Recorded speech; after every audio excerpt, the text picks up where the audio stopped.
नमस्ते नमस्ते. काय परिस्थिती आहे आपल्या आता सध्या?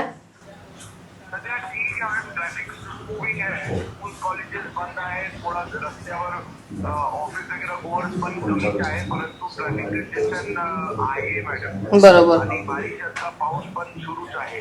हां हां हां हां. सध्या ते बघावं लागेल. फ्लड लाईक सिच्युएशन म्हणजे वॉटर लॉगिंग तर आहे रस्त्यावर, बरोबर. परंतु फ्लड लाईक सिच्युएशन सध्या नाही नाहीये. आहे. पूल यंत्रणा तरी ज्या पद्धतीने रेड अलर्ट सांगितलेला आहे त्याच्या पूर्वीच पुढे काय होणार आहे आपल्याला माहिती नाही. परिस्थिती कशी असेल त्याच्यासाठी आधीच तयारी केलेली बरी ना साहेब. हां म्हणजे पोलिस तयारच असेल, पण NDRF SDRF आपल्याला त्यांना पण सगळ्यांना. Okay okay. तेच म्हणजे सध्या म्हणजे माझी सगळ्यात काळजी आहे, म्हणजे सगळ्यांचीच आहे पण वारकऱ्यांची जास्त आहे. आपली कुठपर्यंत काय आपली तयारी आहे काय आहे ते विचारावं म्हटलं मी.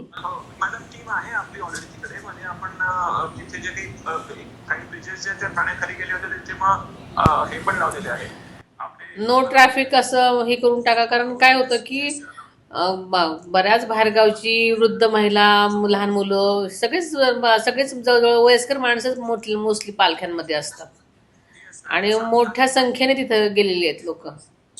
आता काय होतं की पुढचं ट्रॅफिक झालं जास्ती की मागचं सुद्धा सगळं वाढत राहतं. आपल्या एरियामध्ये हिंजवडी, चाकण सगळीकडेच येत असल्यामुळे प्रचंड ट्रॅफिक होत असेल. मला असं वाटतं की तिकडे आपण नियंत्रण केलं पाहिजे जास्ती, कारण ITचे वगैरे सगळेच आणि MIDC आहे. बरं बरं. ओके.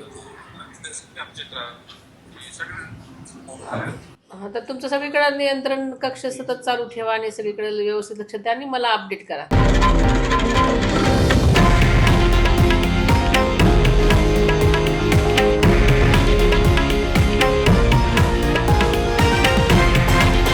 हे आहे देशातील नंबर 1 न्यूज नेटवर्क आणि आपण पाहत आहात TV9 मराठी, एकमेव.